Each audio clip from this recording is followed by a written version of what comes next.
Here comes the long-awaited 57th episode of Skibidi Toilet. Everyone was waiting for it, because before its release, the official administrator of Defukbum said that this is one of the longest and most difficult to realize series. And this is the first series in the history of Skibidi that will be in multiple parts. As we can see in the title of this series in brackets, it says that it is only one part. In this series, you will find out if Plunger will survive or not. What hidden enhancements has G-Man gotten? And what's the secret agent doing here again? And will they show us Titan's TV man in the next episode? There were a lot of plot twists in this series, so let's get right to it. The series starts with 3 cameramen on the roof. We've seen them in sneak peeks. Subscribe to the channel, as I often show footage before the series in the community here on YouTube.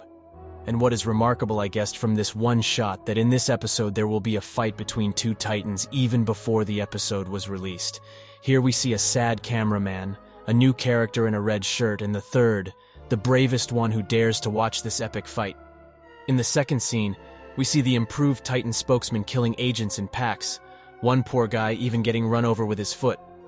And the best part is that the cannon couldn't save him.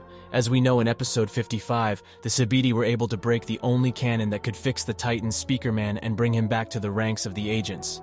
And after that, the legendary battle between the Titans begins. Remarkably, the Titan himself flew to the speakerman. As in the case of TV Man, the Skibidi Toilets themselves do not make the first move. They milk them.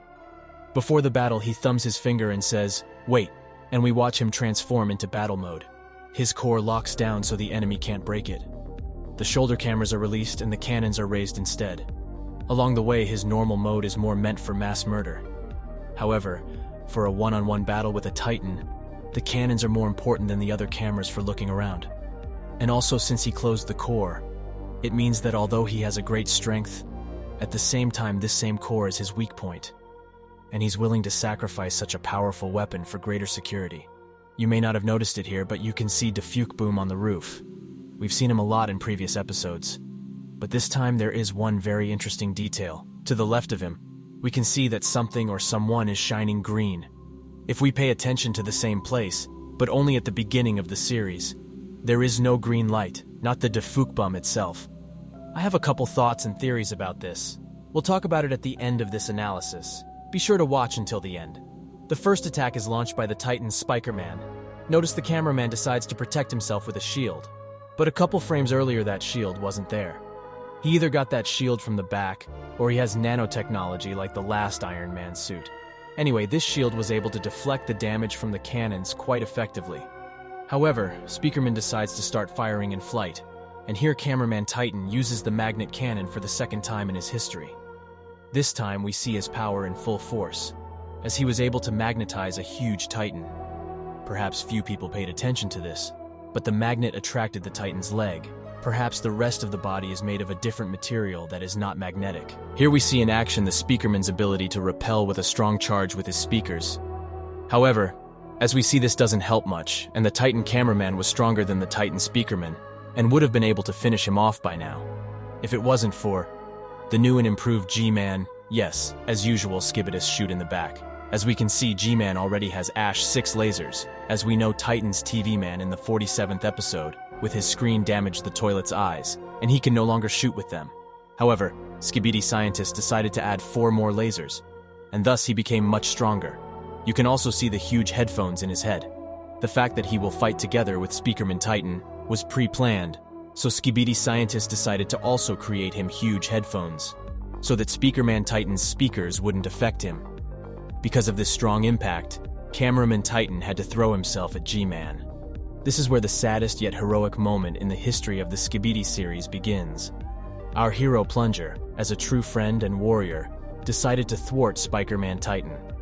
Let's pay attention to the fact that Spikerman Titan has the ability to accumulate power in the cannon. That is, the longer he collects energy before firing, the stronger the blow will be. And as we can see, he wanted to hit the cameraman Titan with full force and was storing energy into his huge charge. Perhaps, if not for the Plunger, this blow would have been critical to the Titan's cameraman. The moment it reached the neck of the Titan's Spikerman, a tumbler-like sound could be heard. Most likely he cut some wire or pressed some secret button that disables the Titan's guns. Speakerman noticed that his cannons were disabled, and immediately found the cause of this malfunction when he grabbed the plunger, and the latter threw one of his plungers at him. He got even more angry, flattened it with his hand, and threw it on the floor. We see him light up, and the sad thing is, the glowing part of his cell turns off. This series will have multiple parts, and this is most likely only one piece of the puzzle. We don't see the full picture, so it's too early to speculate that we won't see Plunger again. It's also too early to assume that the Titan cameraman can be killed. Now let me tell you my theories about what will happen next in future episodes. By the way, a small detail that was not included in the main part of the breakdown. In this shot, we see 2 TV sets, which may hint at the return of Titan TV Man. Let's start our reasoning with the saddest, the Plunger. As we have seen earlier in the series, the Plunger and the other cameramen were often on the verge of death, but somehow they managed to survive. I'd like to draw your attention to this one. This is an engineer cameraman with broken legs, but here he is in an exoskeleton, and he continues to fight successfully. We'll probably see something similar with the Plunger. After all, since they are robots, engineers can take the memory card from the old body Plunger and build him a new, stronger body. As we realize, you can't just use an exoskeleton. Something new will have to be created. It is quite possible that especially for him, engineers will decide to create something like a mini Titan. Or they will create a completely new race and add the mind of a Plunger. After all, he's the bravest cameraman we've ever seen. He also saved the life of a Titan cameraman by sacrificing his own. I think the engineers will at least try to rebuild him, so that the other cameramen will be just as inspired by such heroism. As for Defukboom and the strange green glow next to it, I think it's something else like a portal. For example, in the Rick and Morty cartoon, the portals have that exact coloring. I've said repeatedly that this character appears suddenly and always in the thick of battle. The portal could explain how he moves so quickly in matter. Or since we know that TU men can teleport, and teleport others along with them, it could be a special kind of TV men with green screens that help the Defukboom personally. Well, I have many more theories on this subject, so be sure not to miss the next installment of this series. Part 2 will be out very soon.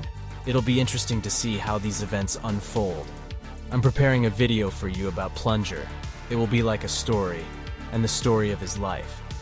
So let's get 100 likes on this video, and I'll release it right away. And make sure you're subscribed to the channel so you don't miss any new videos. And with you was the Agent Lab. I recommend watching either the left video or the right video. I'll see you in the new videos.